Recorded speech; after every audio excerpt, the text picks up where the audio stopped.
नमस्कार मित्रांनो, स्वागत आहे. काल लखन दाखवून दिले संबंध महाराष्ट्राला की तो या बैलगाडा शरीर क्षेत्रातला 1 2 का 4 4 2 का 1 आहे तर आहेच म्हणा. पण एक फॅनचा फोन आला होता मला संभाजीनगरवरून. त्यानं मला फोन केला, कसा आहे लखन म्हणला, कळलं का काय चीज आहे. अरे हो समजलं. मी कालच सांगितलेलं, माझा व्हिडिओ जाऊन बघ भावा. लखनला मानतो आपण, लखनचा पण फॅन आहे. मला म्हणला लखन काय चीज आहे कळलं असेल तुला बी भावा. लखन आहे, त्याच्या पुढं कोण चालत नाही. अरे हो थंड घे जरा भावा. तो त्याला केला ब्लॉक. पण एकच सांगतो भावा, त्याचा विक्रम बघ आणि मग बोल. कसं प्रत्येकजण प्रत्येकाचं फॅन असतात. हे बैलगाडा शरीर क्षेत्र आहे. आज जीत आहे तर उद्या हार आहे.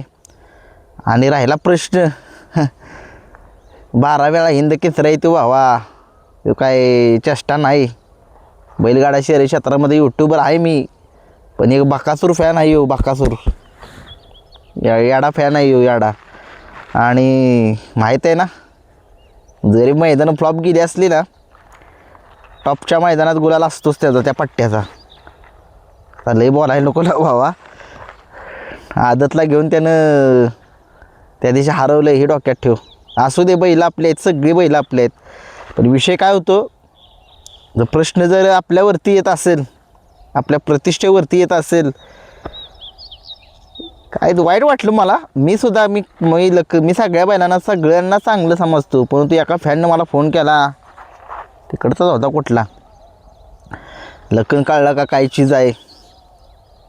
सगळ्यांना माहीत आहे लखन काय आहे. पण तो काय बोलला असू द्याच, बाकीचं नाही काय बोलत. पण त्याला एकच सांगणार भावा, बकासूरचा विक्रम वापशी जाऊन दाखवायचं आणि मग बोलायचं. 12 वेळा हिंद केसरी ह्यो किताब आहे ना, मोडणं एवढं सोपं नाही. आणि टिकून पळायचं असतं. जो दोन्ही खांदे पळतो तो बादशाह. स्वर्गीय पंडित फडके दादा सरकार यांनी सांगितलेलं आहे, जो दोन्ही खांदी पळतो तो बादशाह. आणि ह्यो बादशाह आहे. बादशाहचं राहील हे बकासूर, सगळ्यांना माहीत आहे. आणि काय होतं, शेवटी नशीब असतं. आम्हाला बकासूर आमचा गुलालामध्ये बघायचं आहे. 1 नंबर त्याचे किती असे आहेत. आमचा बैल पळतोय बास. लखनवरती जीवापाड प्रेम आहे. व्हिडिओ बघा जाऊन तुम्ही. काल पण सांगितलेलं, काल 1 नंबर लखनच करणार, लखनच केला. आपलंसुद्धा प्रत्येक नंदीवरती प्रेम आहे. परंतु एक जण होता कुठला, मला फोन केला आहे, सांगतो या असं आणि तसं आहे, कळलं का कोण आहे काय. अरे हो घरी बसून बघ की शर्यत काय. पण काय नको तिथं धंदा कशाला करतोय रे बाबा. असो जाऊ दे, प्रत्येक जणाला असतेच, प्रत्येक जणाच्या आवडीनिवडी असतात. पण असो काल चांगला पळाला लखन. श्रीनाथ केसरीची जोडी, ती जोडी त्या मैदानात पळणार आहे. ट्रॅक्टरच्या मैदानात 22 तारखेला मैदान आहे. त्या मैदानाची मुलाखत घेतली मी. संध्याकाळी 7 वाजता येईल ट्रॅक्टरच्या मैदानाची मुलाखत. 1 नंबरचं बक्षीस ट्रॅक्टर आहे, 2 नंबरचं बक्षीस बुलेट आहे. 1 ते 10 टू व्हीलर आहेत. 1 ते 10 मध्ये ट्रॅक्टर आणि त्याच्याखाली बुलेट, त्याच्याखाली टू व्हीलर, म्हणजे 10पर्यंत वाहनच आहेत. क्वार्टर फायनलला 10,000 रुपये प्रत्येकी बक्षीस आहे.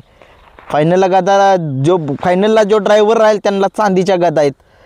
मुलाखत संध्याकाळी येईल बघा, 7 वाजता बघा. मुलाखत घेतली काल मी, माझ्या मुलाखती पडल्या नाहीत, मी तिकडंच होतो मुलाखत घ्यायला. परंतु असं चांगले पळाले काल नंदी. वेगाचा शेवट सर्जा, गुलाल घेतलाय, दाखवून दिलाय त्या पठ्ठ्यानं सुद्धा. तो सुद्धा काय चीज आहे. विठ्ठल नानांचा चिक्या, मी आधीच सांगितलेलं ह्याच्यामध्ये काहीतरी धमक आहे. हा एक टॉपचा नंदी होऊ शकतो. आणि त्यानं चांगलाच गुलाल घेतला आहे. कारण मोठ्या मैदानामध्ये गुलाल घेतो ना, तोच खरा बादशाह असतो माझ्या हिशोबाने. बाकीचे सगळे नंदी पळाले. लक्ष्या आदतमधला लक्ष्या काय पळालाय सावकारसोबत. आणि सावकारसुद्धा आत्ता सगळ्या महाराष्ट्राला एक चर्चेचा विषय बनला आहे, काय पळतो आहे सावकार. असो बाकीचे सुद्धा सगळे नंदी चांगले पळाले. सगळे माझ्याकडून एखादं नाव राहिलं असेल, रायफल शिरचवडीकरांची चांगली पळाली, सगळे नंदी चांगले पळाले. खूप चांगल्या शुभेच्छा तुम्हाला. अशीच कामगिरी करा. परंतु काही लोकांना काय, एखाद्याचं प्रत्येकजण बैल पळत असतो, त्याचा आनंद साजरा करायचा असतो. परंतु मला कशाला फोन केला आहे, कशाला मला डिवचलं बिन कामाचं, मग असं होतं. जाऊ दे. पण असू दे भावा, लखन खरंच आपला बी सुद्धा एक चांगला नंदी आहे, त्याच्यावर खरं प्रेम करतो आपण, परंतु तुझ्या अशा बोलण्यानं मग माझं मस्तक जे आहे ना हालतं. असू दे, जाऊ दे, चल चूक सुधारशील तू. सगळे नंदींना समान पकड. आणि ट्रॅक्टरच्या मैदानाचे पैरे जे आहेत ते समजलेत मला, दुपारी येतील. काय बघा कसे आहेत पैरे काय. आणि खूप साऱ्या शुभेच्छा पुन्हा एकदा देतो आहे आपल्या बकासूरला, चिक्याला. काय गाडी पाळली, डोळ्याचं पारणं फेडलं. आणि एक विशिष्ट एक सांगतो, 6 नंबर फाटीवरती गाडी 6, 7, 8 तिथून थोड्याशा गाड्या थोड्याशा फाटी थोडा म्हणजे बैलांना पाळण्यासाठी नीट होती का नव्हती काय माहीत नाही. मला वेळ सारे फोन आले की असं असं होतं, तसं तसं होतं. 6 नंबर फाटीतनं बैल एकसुद्धा गट पास निघाला नाही, तिथंच बकासूर लागला. आणि शेवटी असो, जाऊ द्या, 5 नंबर केला आहे बकासूरनं. महत्त्वाचा गुलाल असतो, कुठलंही मैदान असू द्या. 1 नंबर 2 नंबर होत राहतात, शेवटी महत्त्वाचा प्रत्येकाला गुलाल पाहिजे असतो. आणि कमबॅक झाले विठ्ठलांच्या चिक्याचं. माझा आवडता बैल आहे तो चिक्या, दाखवले त्या चिक्यानं सुद्धा. आणि काय पळाला आहे चिक्या, वा रे वा चिक्या. मी अगोदर माझा व्हिडिओ जाऊन बघा तुम्ही, मी त्यात तारीफ केली की हा एक भविष्यातला स्टार आहे. ह्याच्यासोबत जर टॉपचा नंदी घातला ना तर तो धमाका करणार तर करणार. असो, वेगाचा शेवट सारख्यानं सेमीफायनल काय काढला आहे, डोळ्याचं पारणं फेडणारा काढला आहे. सारख्या जाय शेवटच्या 100 फुटात त्याचा तोडच नाही त्याला. पुन्हा एकदा लखनचं कौतुक करतोय, त्याच्यासोबत सारजा तो पळाला त्याचंसुद्धा कौतुक. सगळ्या बैलांचं कौतुक, चांगले पळाले, सगळ्यांनी गुलाल मिळवला. अशीच कामगिरी करत राहा.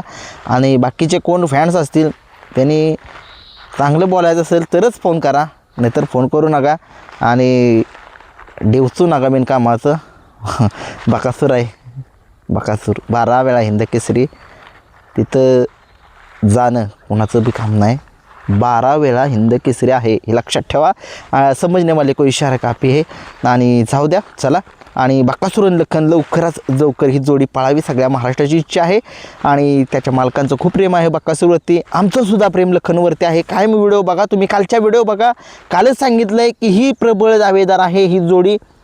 खरंच आपल्याला जो अनुभव आहे आपण सांगतोच, बैलांच्या स्पीडवरनंच कळतं आपल्याला. गाडी पब्लिकनं लागू नाही तर कुठनं बी लागू, कारण की ज्या बैलांच्यामध्ये धमक असते ते काही करू शकतात. परंतु काय होतं, नासक्या फॅन्समुळं हे असं मस्ताक फिरतं मग माझं. परंतु असू द्या, बैलगाडा शर्यत क्षेत्र हार जीत होत राहते. आनंदाने हे खेळ आपण चालूया. कुणीही वाईट कमेंट्स करू नका. आपलं सगळ्या बैलांचं पुन्हा एकदा कौतुक. बकासूर कमबॅक झाले, कमबॅक केले आणि कमबॅक होणारच आपलं बकासूरचं. आणि काय लोकांना प्रश्न असतील की बकासूरचं कसं काय, फाटी जरा थोडीशी ती 6 नंबरची फाटी आहे ना, ती जरा थोडीशी तिथनं गट पण निघाला नव्हता बैलांना, त्याच्यामुळे थोडासा प्रॉब्लेम झाला. असो, शंखनाद केला आहे त्याने. ट्रॅक्टरच्या मैदानात बकासूर आता येतोय टॉपच्याच पैऱ्यात. कोण असेल पैरा बघा.